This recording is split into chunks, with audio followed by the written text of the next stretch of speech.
वैसे को ये चाहे इसके वकालत के नाम पर या फिर इन्वेस्टमेंट के नाम पर इसके द्वारा आरोपी को दिया जा चुका था। अभी की स्थिति पर उसके पास पैसे नहीं थे। आरोपी के द्वारा उसको आश्वस्त किया गया था कि उसकी देखरेख, उसकी खान पान की व्यवस्था उसके द्वारा की जाएगी। तो इस आधार पर प्रतिदिन उसके द्वारा जिले में ले जाकर के खाना दिया जाता था। स्वाभाविक से है कि अगर प्रतिदिन एक जैसे खाना हो तो उसके द्वारा कई दिन कोई और दूसरे खाने की फरमाइश की जाती थी और उसको ये लगता था कि आरोपी को लगातार प्रतिदिन मेरे को अलग अलग खाने के लिए होता है, इसके कारण अपने को प्रताड़ित महसूस करता था।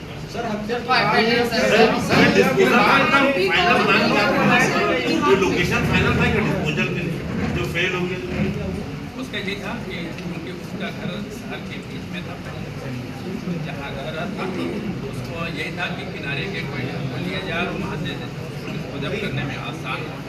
इसी को डिस्पोजल करने के लिए उसके द्वारा कार खरीदी गई थी। कार इस योजना का एक भाग था। बाद में एक घटना घटित करने के पूर्व लाल रंग का जो ट्राली बैग है वो भी खरीद के ले जाया गया था। उसका उद्देश्य भी यही था कि पहले हत्या किया जाएगा, बाद में उस ट्राली बैग पर रख करके उसको डिस्पोजल किया जाएगा। परंतु इसके किसी कारणों से फिर जन अधिक होने के कारण से समय की के कारण से तत्काल उसका डिस्पोजल नहीं कर पाए। और कोई वेब सीरीज देख के हत्या की है। किशोर के परिवार में उसके 2 बहनें हैं और एक खुद ये करके ऐसा करते 3 नए बहन होते थे। इनकी माँ इनके साथ में रहती थी जो कुछ साल पहले डेथ हो गई। इनके पिताजी के पहले डेथ हो चुकी थी। वर्तमान में उनकी एक बहन है, उसकी भी डेथ हो चुकी है। तो उसका जीजा और भांजा रहते हैं। एक बहन और उसके बहनों ये लोग दूसरे शहर में रहते हैं। इसमें से जो इसकी पूर्व की जो पत्नी है वो जब कुछ साल पहले लगभग 17-18 साल पहले लगभग 22 साल पहले जब एक बेटी 3 साल की बेटी और एक 3 साल का बेटा था तभी इसने अनबन होने के कारण से पहले मायके चली गई। बाद में फिर मायके से दिन जब इसका ध्यान नहीं दिया गया उसके पत्नी को तो वो यहाँ से लेकर के किसी दूसरे शहर में करके अपने दूसरे पति के साथ में रह रही है, दोनों बच्चों के साथ में। उसके कुछ साल बाद एक दूसरा शादी भी इसके द्वारा किया गया। दूसरे शादी में उसकी पत्नी थी वो भी कुछ साल पहले उसको छोड़ करके उसके शादी के कुछ साल बाद छोड़ करके चले गए। तो वर्तमान में ये अपने माँ के साथ रह रही थी और बाद में फिर माँ के जाने के बाद में एकाकी जीवन व्यतीत कर रहा था। इसके बहन या इसके जीजा या इसके भांजे लोगों का इसके घर में वर्तमान में 3 सालों से किसी का आना जाना नहीं था। इनके परिजनों से बात की गई है और कुछ देर बाद संपर्क में भी आगे बात की। ये सर आपने बताया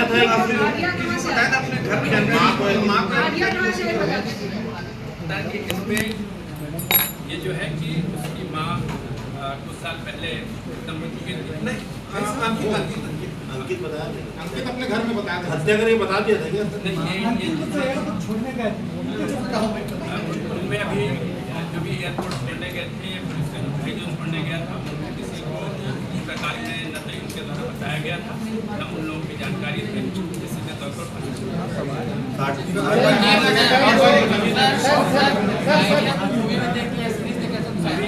अभी हम लोग एक इन्वेस्टिगेशन का पार्ट ये भी बाकी है कि जो उसके पास में जो मोबाइल बरामद हुए हैं उसमें गूगल में या फिर यूट्यूब में इंस्टा में किस प्रकार का वीडियो देखा गया हो कोई ऐसा चीज़ें आएगा तो वो भी हमारे इन्वेस्टिगेशन का पार्ट है। उसका भी 20 तारीख को मर्डर होता है और 24 घंटे के अंदर में पुलिस उसको पकड़ लेती है। रायपुर में एक सनसनीखेज केस का मामला जो है और आज रायपुर पुलिस ने इसका खुलासा किया। मेरे साथ एसएसपी सर, क्या था पूरा मामला?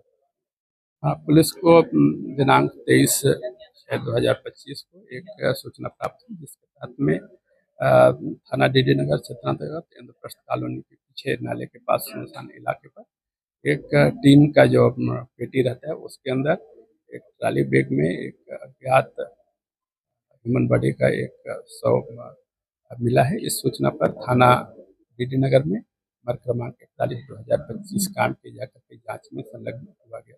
क्योंकि अज्ञात पुरुष अज्ञात डेड बॉडी का मामला था इसलिए पूरे एफएसएल टीम और पूरी पुलिस की कई टीमों को इसमें लगाई गई।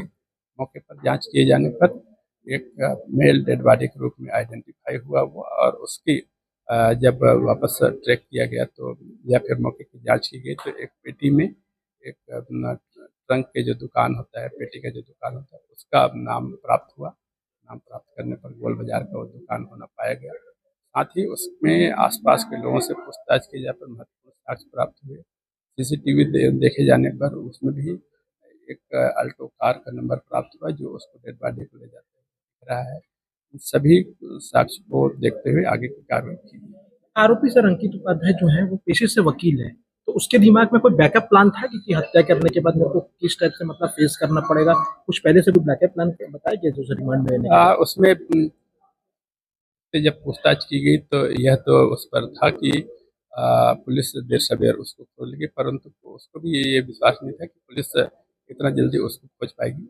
इसलिए अपनी पूरी तैयारी के साथ में यह मानते हुए कि उसको साल 2 साल फरारी काटना है या फिर अज्ञातवास में रहना, इस उद्देश्य से यहाँ से अपने सोने चांदी के जेवर वगैरह लेकर के, ताकि उसको बेचने पैसे की जरूरत हो तो बेचा जा सके, ये सब लेकर के यहाँ से दिल्ली के लिए फरार हुआ था। परंतु पुलिस के तत्परता और सतर्कता के कारण से उसको दिल्ली के एयरपोर्ट के पास से उसको हिरासत में लिया।